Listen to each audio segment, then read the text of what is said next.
अब आपको बताता हूं कि भारत में यह वायरस कहां पहुंच चुका है।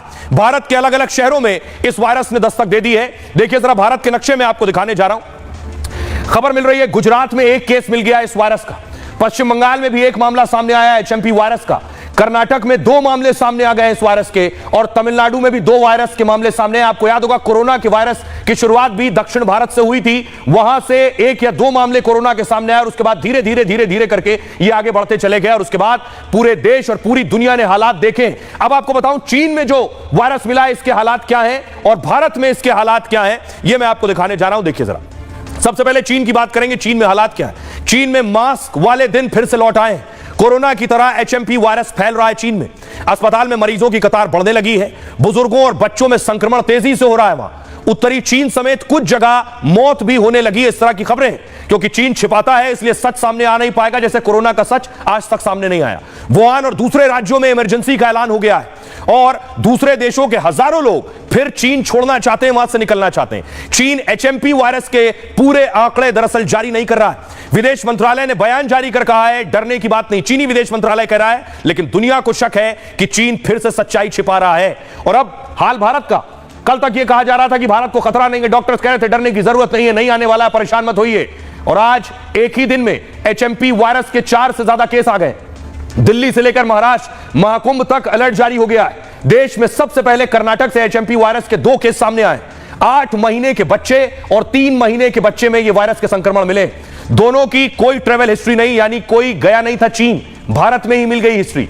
दोनों बच्चों का बेंगलुरु के अस्पताल में इलाज चल रहा है। अहमदाबाद में 2 महीने का एक बच्चा इस नए वायरस का शिकार हो गया। राजस्थान के इस बच्चे की तबीयत बिगड़ी तो अस्पताल में भर्ती कराया गया। सर्दी और तेज बुखार में सुधार नहीं हुआ तो बच्चे को फौरन वेंटिलेटर पर रखा गया। फिर उसकी जांच की गई तो पता चला इसको तो एचएमपी वायरस संक्रमित है। ये बच्चा वेंटिलेटर पर आ गया था। कोलकाता में 5 महीने के बच्चे में भी वायरस के लक्षण मिले। मुंबई से लौटे बच्चे को तेज बुखार, उल्टी, दस्त हो रहे थे। फिलहाल एचएमपी वायरस संक्रमित बच्चे के ऑक्सीजन लगी हुई है। आइए अब आपको सुनवाता हूं कि पूरे देश में अलर्ट है। स्वास्थ्य मंत्री जेपी नड्डा खुद सामने आए, उन्होंने प्रेस कॉन्फ्रेंस की है। क्या कुछ कह रहे हैं स्वास्थ्य मंत्री, सुनिए। जो एचएमपी वायरस के मामले पर हाल ही में आई रिपोर्ट्स पर स्वास्थ्य मंत्रालय ने Indian council for medical research के साथ और national centre for disease control के साथ और वर्ल्ड हेल्थ ऑर्गेनाइजेशन के साथ चीन सहित पड़ोसी देशों में स्थिति पर कड़ी निगरानी रखे हुए हैं। देश के हेल्थ सिस्टम्स और सर्विलेंस नेटवर्क्स किसी भी उभरते हुए हेल्थ चैलेंज के प्रति क्विक रिस्पांस देने के लिए सक्षम है और तैयार है। इस तरीके का वायरस तेजी से फैल रहा है। दिल्ली क्योंकि देश की राजधानी है और इंटरनेशनल ट्रैवल यहाँ सबसे ज़्यादा है। मैंने मुख्य सचिव को लिखा है कि आप ये इंश्योर कीजिए कि एक तो इसकी ट्रैकिंग हम लोग करते रहें, जो भी ज़रूरतें हैं वो पूरी हों। यापूर्वी देखील हा व्हायरस आलेला आहे, पुन्हा त्या व्हायरसचा चंचू प्रवेश होताना दिसतो आहे। या संदर्भात जी काय ॲडवायझरी आहे ती आम्ही लवकरच त्या ठिकाणी जारी करू। सावचेती बरतने की वो वहां से सूचना दी गई है। इस हिसाब से राज्य सरकार भी सभी तरह की सावधानियां बरत रही है और अपने गुजरात में तो जितने अवेलेबल बेड है वो भी मोर देन इनफ है। वेंटिलेटर, बेड, ऑक्सीजन व्यवस्था, ये सब व्यवस्था है ही। Government will implement it and the government will take all precautionary measures to implement and to prevent the disease. अब आपको बताते हैं इसके जो लक्षण है यानी सिम्टम्स हैं, कोरोना के लक्षण अगर आपको याद है तो इसके लक्षण भी कोरोना जैसे ही हैं।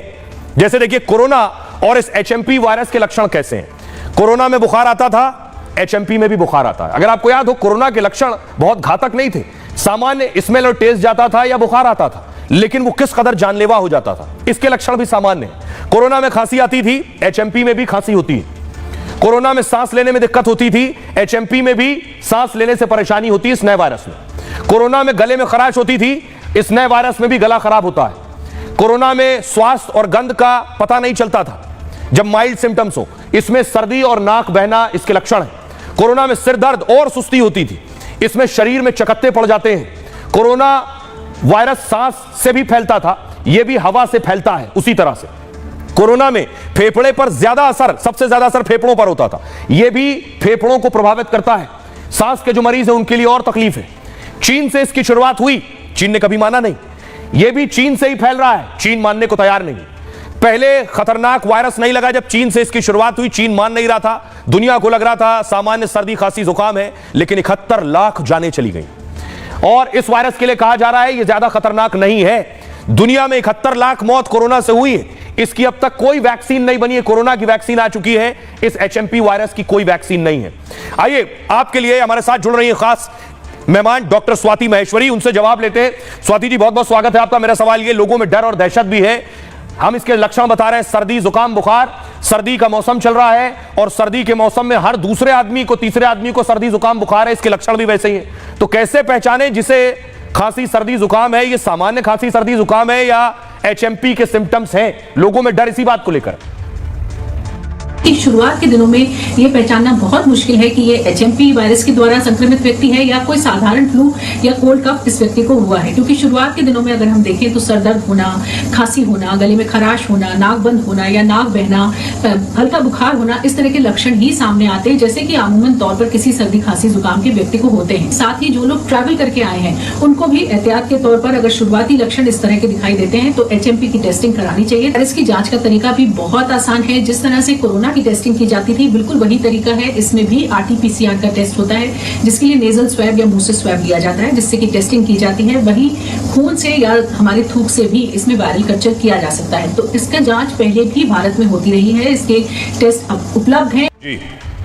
जी स्वाति जी का शुक्रिया। अभी आपको बताता हूं, बड़ी बात यह है कि नई एडवाइजरी जो जारी की गई है, खासतौर पर भारत में जब इसके मामले सामने आ रहे हैं तो देखिए कि चाहे वो रेलवे हो या फिर फ्लाइट्स हो, एयरपोर्ट्स हो या बाजार हो, इनको लेकर एडवाइजरी जारी की। अगली तस्वीर में भी दिखाऊं, दिशा निर्देश जारी किए गए हैं सरकार की तरफ से, कैसे बचना है आपको, खुद को कैसे बचाना है, क्योंकि सावधानी सबसे बड़ा बचाव है।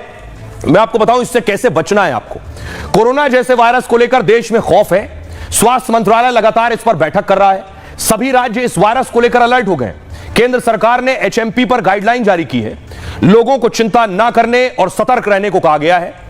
सर्दी बुखार 5 दिन में अगर ठीक नहीं हो रहा है तो डॉक्टर को दिखाइए। बुखार या तेज सर्दी जुकाम में आराम की सलाह दे रहे हैं डॉक्टर्स। भीड़ भाड़ वाली जगहों से परहेज करने को कहा है। खांसते या छींकते समय मुंह नाक को रुमाल से ढकें। अपने हाथों को लगातार साबुन से साफ करते रहें। बिना हाथ धोए चेहरे या मुंह नाक पर हाथ ना लगाएं। संक्रमण कम करने के लिए घर में सही वेंटिलेशन हो, खूब पानी पिएं और पौष्टिक भोजन करें।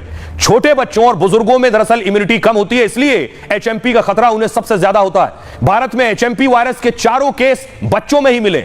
बच्चों को लेकर खास सतर्कता बरतने की सलाह है। इस वायरस के इलाज के लिए कोई पक्की दवा नहीं है, इसलिए एंटीबायोटिक या अपनी मर्जी से कोई दवा ना दें। सांस लेने में दिक्कत होने पर ऑक्सीजन सपोर्ट दिलाएं।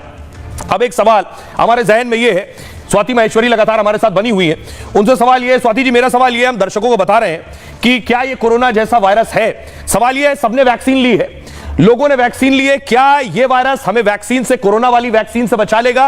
क्या यह वायरस कोरोना जितना खतरनाक है, या जब कोरोना आया तो उतना खतरनाक नहीं था, यह वायरस भी म्यूटेट होकर उतना ही खतरनाक हो सकता है?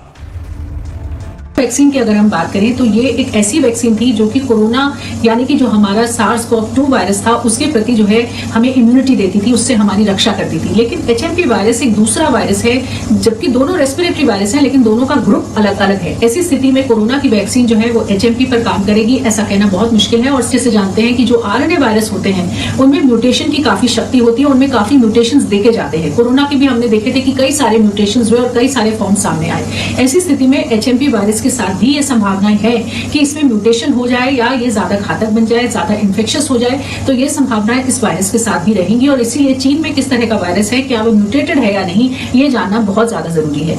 जी बहुत बहुत शुक्रिया डॉक्टर स्वाति महेश्वरी आपका। डॉक्टर स्वाति का कहना है बेशक कोरोना की तरह कहा